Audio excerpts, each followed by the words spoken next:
మిత్రులారా, ఇది ఒక 3 డిపిఆర్లు, 3 టెండర్లు, 7 మ్యానిపులేషన్లు, మొత్తానికి ఇదంతా కూడా ఒక గుండుగుత్త గఫ్లా. మొత్తం పిఎం ఏక్తా మాల్ అనేది గుండుగుత్త గఫ్లా. ఎక్కడ నాకు బాధ అయింది అంటే భారతీయ జనతా పార్టీ వాళ్ళకి ఎంత ఆశ ఉందా అంటే రేపు పొద్దుగాలు వచ్చి ముఖ్యమంత్రి కుర్చీలో కూర్చోవాలని ఆశ ఉంది. సంతోషం ఉంటే సంతోషమే. మరి మీ రేవంత్ రెడ్డి మీకేమన్నా చుట్టమా, పక్కమా, లేకపోతే ఇంకేమన్నా సడ్డ కూడా ఇంకేదన్నా ఏంది మీకు? ఏ కారణం చేత మీరు నోరెప్పరు? మీ ప్రధానమంత్రి పేరు మీద ఒక ఏక్తా మాల్ నిర్మిస్తుంటే ఆ ఏక్తా మాల్లో అవకతవకలు జరుగుతుంటే మీరేమో ప్రేక్షక పాత్ర పోషిస్తున్నారంటే మీరు బానిసకు ఒక బానిస అని చెప్పని రేవంత్ రెడ్డికి బానిసగిరి చేస్తారేందా? మీరు మోడీకి బానిసగిరి చేయండి. ఇది నేను ఇంతకుముందు చెప్పినట్టుగా PM Ekta mall.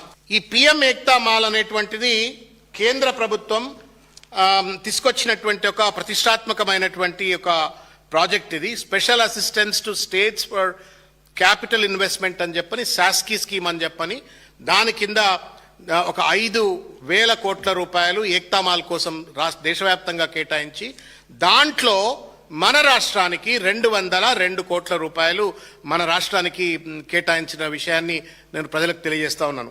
PM Ekta mall బడాబాబుల మాల్ కాదు, ఇది పేదోళ్ల మాల్. ఇది ఈ రాష్ట్రంలో కానీ వివిధ రాష్ట్రాల్లో ఉన్నటువంటి ఒక చేతి వృత్తి కళాకారుల యొక్క ఉత్పత్తులను ప్రదర్శిస్తూ వాటిని అంతర్జాతీయంగా మార్కెటింగ్ చేసుకోవటం కోసం ఒకటే ఒక ప్లేస్లో మొత్తం ఆయా రాష్ట్రాలకు సంబంధించిన మొత్తం దేశంలో ఉన్నటువంటి ఉత్పత్తులన్నీ కూడా షోకేస్ చేస్తూ ఒక ఇంటర్నేషనల్ మార్కెటింగ్ టూరిస్ట్ హబ్గా తీర్చిదిద్దాలని చెప్పని వీ షుడ్ అప్రిషియేట్.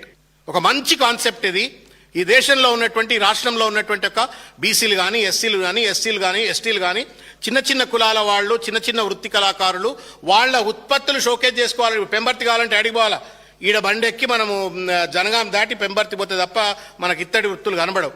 గద్వాల చీరలు కావాలంటే 200 కిలోమీటర్లు పోవాలా, లేకపోతే సిరిసిల్ల చీరలు కావాలంటే దాదాపు 150 కిలోమీటర్లు పోవాలా, నిర్మల్ పెయింట్లు కావాలా అంటే మనం దాదాపు 200 కిలోమీటర్లు పోవాలా. ఇన్ని ఉత్పత్తులను కూడా ఒకటే దగ్గర, ఒకటే మాల్లో కేంద్రీకృతం చేసి ఐటీ హబ్ చుట్టంతా చాలా మంది విదేశీ వ్యాపారస్తులు వస్తారు, ఇన్వెస్టర్స్ వస్తారు. వాళ్ళంతా కూడా వచ్చినట్టయితే భారతదేశానికి సంబంధించినటువంటి ట్రెడిషనల్ వృత్తులన్నీ కూడా ఉత్పత్తులు కనబడతాయి అని చెప్పని వారు దాన్ని పెట్టినారు.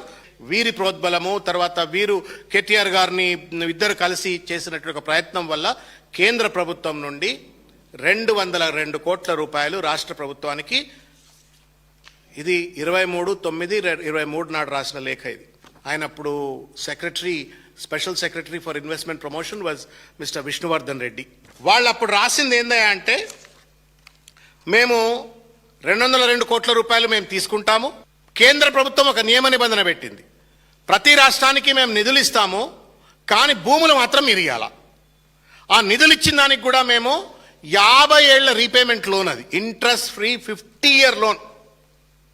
రాష్ట్రం రీపేమెంట్ చేయాలా, కానీ 50 ఏళ్ల తర్వాత చేయండి మీరు, ఇంట్రెస్ట్ ఫ్రీ అని చెప్పని ఆ లోన్ ఇచ్చి ప్రభుత్వమే భూమి ఇవ్వాలా అని చెప్పని నిబంధన పెడితే భిక్షపతి గారు వీళ్ళంతా కలిసి కష్టపడి ఆ భూమిని ఐడెంటిఫై చేసి 5 ఎకరాల 16 గుంటలు, 5 ఎకరాల 16 గుంటలు అప్పుడు లిడ్ క్యాప్ అంటుండే, ఇప్పుడు లిప్కో అంటాం.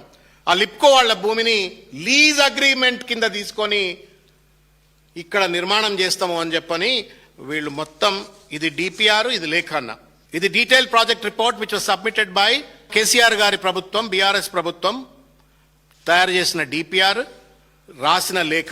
ఈ లేఖలో ఉన్నది ఏంటంటే అంటే మొత్తం 6 ఫ్లోర్లు, అంటే గ్రౌండ్ లో 2 ఫ్లోర్లు, పైన 4 ఫ్లోర్లు, 2,12,842 స్క్వేర్ ఫీట్లు మాత్రమే మేము నిర్మాణం చేస్తాము అని చెప్పని మొత్తానికి డిపిఆర్ అన్న ఇదంతా అద్భుతమైన డిపిఆర్ తయారు చేసిండ్రు. ఈ డిపిఆర్ ను మెచ్చి అప్రూవ్ చేసి 202 కోట్ల రూపాయల్లో భాగంగా ఒక 101 crores అడ్వాన్స్ కూడా రాష్ట్ర ప్రభుత్వానికి అదే కాలంలో వచ్చింది. అయితే దురదృష్టం, అధికారం కోల్పోయినాము. జరిగిన తర్వాత కోతికి కొబ్బరి చిప్ప దొరికింది. రేవంత్ రెడ్డి గారికి అధికారం కొబ్బరి చిప్ప లెక్క దొరికింది.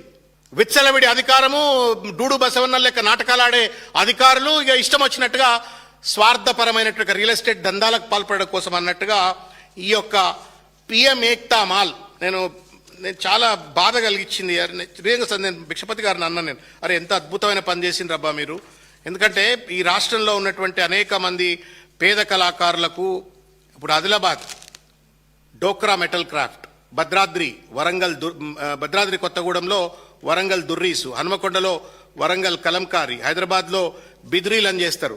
తర్వాత జగిత్యాల్లో పెంబర్తి, జనగాంలో పెంబర్తి, తర్వాత తోలుబొమ్మలు, జయశంకర్ భూపాలపల్లిలో కలంకారి కళలు, జోగులాంబలో గద్వాల చీరలు, కామారెడ్డిలో నిర్మల్ పెయింటింగ్లు, కరీంనగర్లో సిల్వర్ ఫిలిగ్రీ, ఖమ్మం ఖాదీ, ఆసిఫాబాద్లో డోక్రా మెటల్ క్రాఫ్ట్స్, మహబాద్లో బతుకమ్మ డాల్స్. ఇట్లా మొత్తం చూసుకుంటే 33 జిల్లాల్లో మనకు 33 ఉత్పత్తులు ఉన్నాయి. ఈ ఉత్పత్తులన్నిటికి కూడా ఒక్కొక్క జిల్లాకు ఒక స్టాల్ కేటాయిస్తూ, మళ్ళా మనకు దేశంలో ఉన్నటువంటి అన్ని రాష్ట్రానికి కూడా ఒక్కొక్క స్టాల్ను కేటాయిస్తూ, అట్లాంటిది దేశంలో ఉన్న ఉత్పత్తులు తెలంగాణ ఉత్పత్తులు ఆ మాల్లో ఉండాలా అని చెప్పని. అంటే ఏమవుతుంది, రాష్ట్రంలో ఉన్న బీసీ కళాకారులు, ఎస్సీ కళాకారులు, ఎస్టీ కళాకారులు, పేద కళాకారులు, ట్రెడిషనల్గా వచ్చినటువంటి కళలన్నింటినీ కూడా వాళ్ళు ఇంటర్నేషనల్ ఒక కేంద్రంగా షోకేజ్ చేసుకున్నట్టయితే ఆ ఉత్పత్తులకు పేరు వస్తుంది, ప్రామాణికత వస్తుంది, తెలంగాణకు పేరు వస్తుంది, తెలంగాణకు సంపద కూడా వస్తుంది.